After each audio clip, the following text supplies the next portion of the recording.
hey guys, welcome back.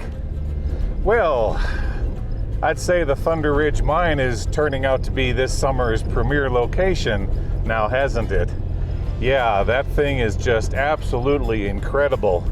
But for me to move forward and get into it even deeper, I had to go online and order a bunch of, well, let's just call them a bunch of abandoned mine explorer fashion accessories.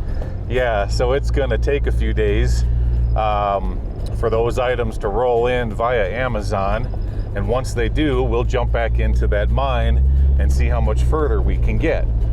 So in the meantime, today I am going to take you to the mill sites and smelting sites for all the ore that came off of that hill. Now, when I first started that series in episode 1, I showed you guys the oldest workings on the hill. Those were from between 1865 to 1868, okay? And that's when they were pulling out those giant chunks of horn silver. Now, they needed a place to process that ore. They needed a stamp mill, they needed to crush it up, etc. So that's what I'm gonna do today. They actually built 2 stamp mills, okay? And then there was a small town where they did all of the refining and poured the silver into ingots. Okay, that's what we're gonna do right now. So let's head over. I wanna show you the very first mill site with all the stamps. Well, they're not there anymore, of course, but I want to show you the very first mill site that was erected for that mine. Okay, let's head over there.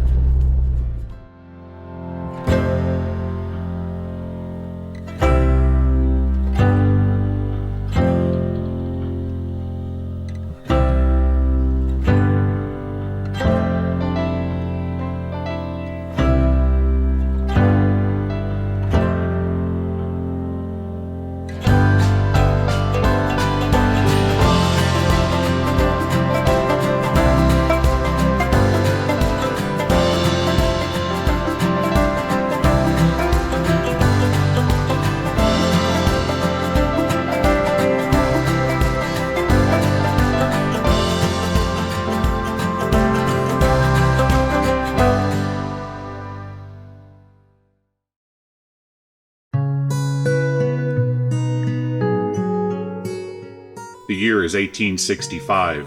The Civil War has just ended, and the state of Nevada was added to the Union just 1 year prior. At this time, the development of the Comstock lode in Virginia City, Nevada, was only 5 years old, and the popularity of the Comstock's Bonanza ore drew in prospectors from all across the land, seeking other rich gold or silver deposits. Led by a Native American Indian, a group of prospectors were taken to what is now known as Thunder Ridge and shown heavy gray-like rocks strewn about the hill's surface.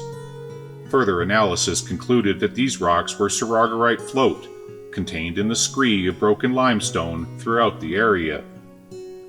Prospectors immediately claimed the entire hillside, and nearly 4 years later, in the spring of 1869, the ThunderRidge Mine's initial workings were developed, wagon trails constructed, and the first mill site erected to process the mine's high-grade silver ore.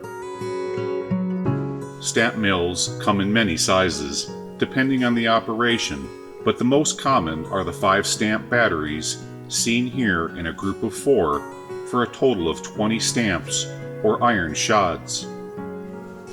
Each 5-stamp battery is roughly 10 feet wide and 20 feet tall, with a single wooden flywheel per battery. Taking these measurements into consideration, this would have been a 15-stamp mill ran by a large single-cylinder steam engine.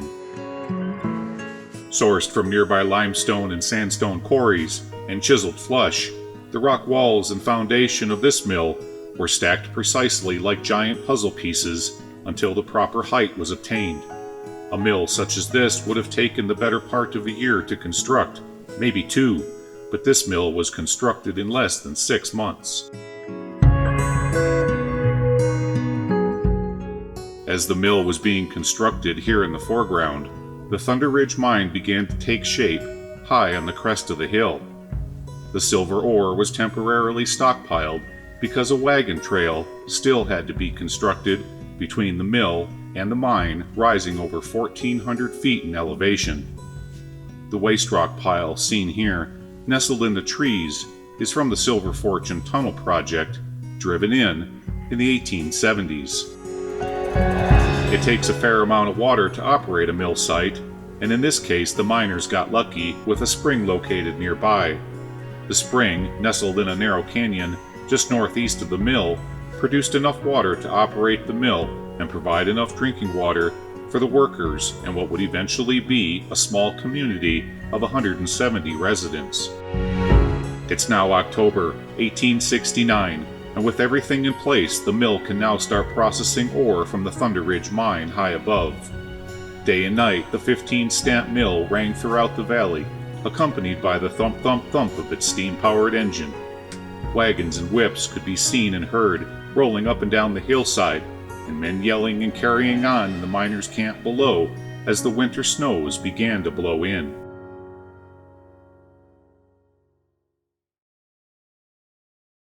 Pretty cool, huh?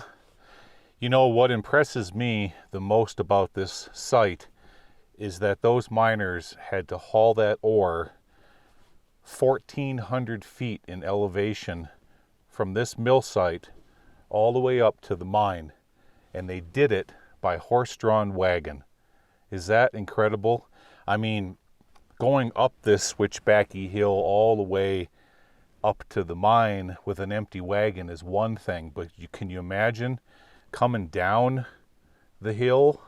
I mean, I would imagine they've got a team of, say, 6 or 12 horses, but coming down that steep grade had to be the most dangerous. It makes me wonder if they ever lost a wagon and it went rolling down the hill and they lost a piece of ore or two that might still be laying on the ground somewhere in this area. Yeah, makes the guy wonder. All right, so we're going to head on over to the larger mill now. This one here was just a startup. They got to processing more and more ore as they got into those giant stopes, and they needed a bigger mill, and that's what we're going to go take a look at next.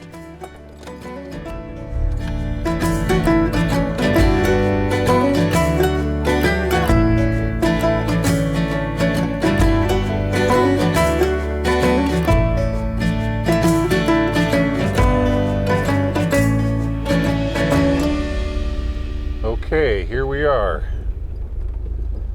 Yeah, we're on top of the mill site here. Okay, so now it's the 1870s, roughly mid-1870s. And as I said earlier, that mill we just came from was much too small.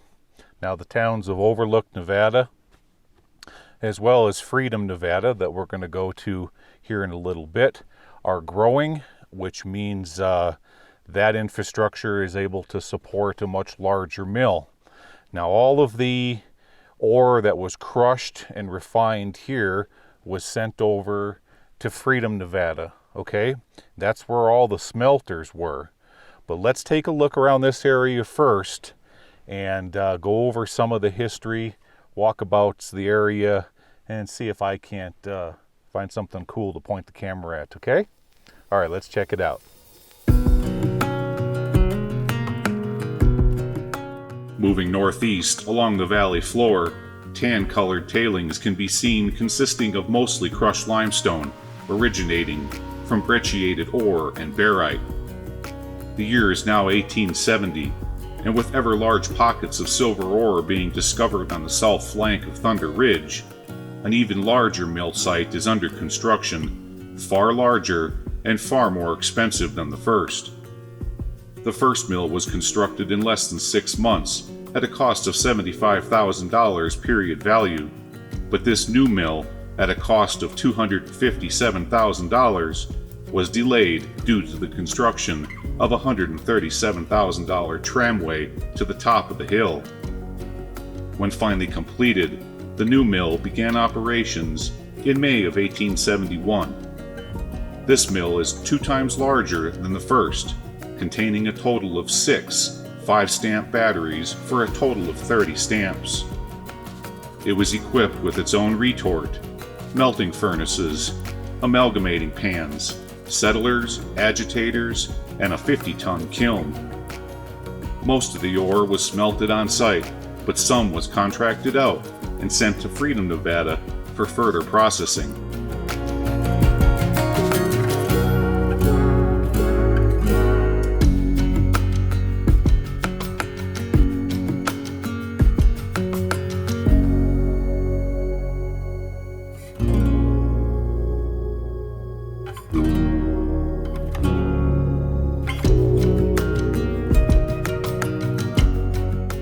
Since its closure in July of 1893, Mother Nature has certainly taken its toll on this old mill.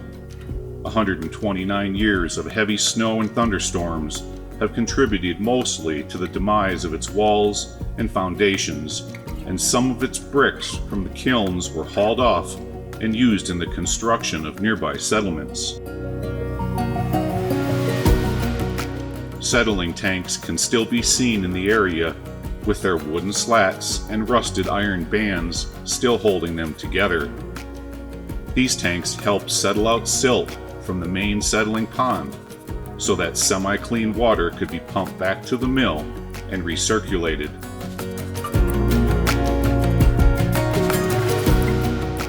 At its peak, with pipelines now in place running water from the spring to the northeast, this small valley had roughly 170 residents. It had multiple saloons, mercantile stores, businesses, and it even had its own post office.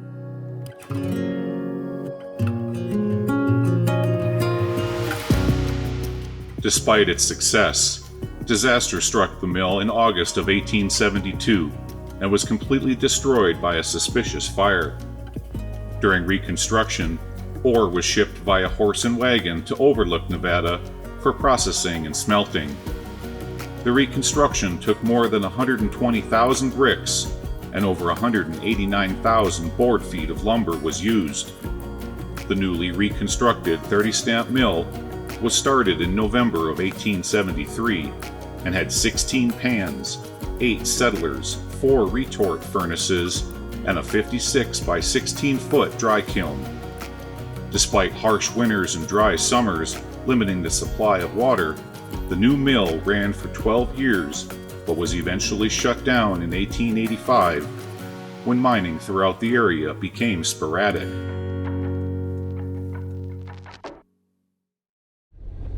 Well, there you go. Yeah, pretty cool to think that many people lived in this area. But even more lived in the town of Freedom, where we're headed now. Now, Freedom, Nevada had all of the smelters in the area. So there was all the mills, of course, and the mills could concentrate the ore down to a certain point, and then finally when you got it super rich, you would take it to the smelter to melt it down and eventually turn it into ingots of silver. And that's where we're headed now. This is going to be kind of neat. I've never been to this location before, and I've always wanted to go here. Let's check it out. The year is now 1868. The town of Overlook, Nevada is just getting started, and the 2 mills from the ThunderRidge Mine are a year away from construction. The significance of this small valley was water, and a lot of it. By the end of 1868, this small settlement had a few brick and stone buildings, a 10-stamp mill, smelting furnaces, an assay office, and 2 sawmills. By the beginning of 1869, the site was plotted and the town of Freedom, Nevada was born. As mining in the surrounding area grew, so did the town, and in a few short years, Freedom, Nevada quickly became the premier milling and smelting center of the area. By the end of 1869, the town had roughly 3,000 residents, with 8 small mills in operation for a combined total of 70 stamps. Many businesses were dotted throughout the valley, including 2 newspapers, and it even had a telegraph line. The area was a boom town in every sense of the word, because by 1871 the town's population dropped to 200, and by 1875 there was only one family remaining. Freedom, Nevada officially became a ghost town in 1891. This small valley receives a lot of heavy drifted snow, and because of the surrounding hills, the snow takes longer to finally melt out. Because of this, as well as 131 years of rain and thunderstorms, the bricks which made the kilns and smelters are nothing more than piles of sand today, and about the only structure that can be seen is a small chimney. When it comes to milling and smelting, especially on this level, water is of the utmost importance. Within the immediate area, 5 springs were combined to flow a consistent stream of 14 inches of water through a traditional flume. With so much water, a water company was formed and the springs were managed. With 3,000 residents and an abundance of water, it does make one wonder if this town had a community bath or a pool for odoriferous miners. For a few short years, the town of Freedom, Nevada had everything needed for a person to be happy and comfortable. Good paying jobs, plenty of work, well-stocked stores, and even entertainment. The winters were probably brutal, and the summers were hotter than hell. But for an 1860s boomtown in the middle of nowhere, this place was a little gem.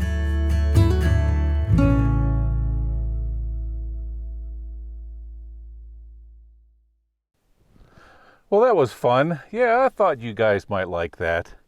Pretty cool to see how the ore made it all the way from Thunder Ridge down here to the smelters before it was finally hauled off for sale as silver bullion. Guys, I'm really happy you came along with me today, but there's one more thing I want to show you, and it's right over here. Take a look at this old Jeep. Yeah, you probably can't see it very good from right there. So let me just grab my cell phone. I'll head over there and show it to you.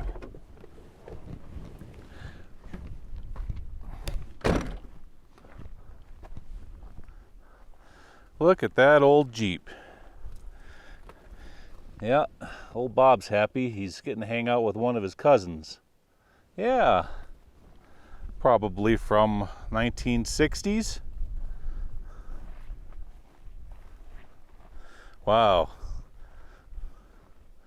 I haven't seen a Jeep pickup truck like this in a while. Pretty darn cool. Look at the bed. Yeah. I think they call those flare sides. I think that's what it was called back in the day. Let's look back here. Still has the tailgate on it. Let's look under there. Is there a snake? Let's find out. Does it say Jeep? Nope. That's pretty cool. If you guys know which year that is, let me know down in the comments section, okay? Yeah, one more look from this angle. Let's look over here. We'll look at it from that angle. Okay. And one last look from that angle. Okay, let's head over here.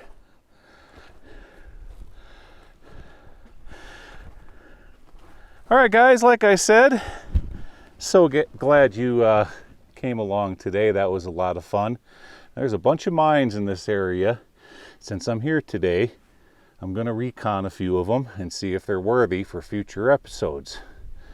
So I'm looking forward to getting back into the ThunderRidge Mine next weekend. That's going to be a lot of fun. How much further you think we're going to be able to get? It's anybody's guess.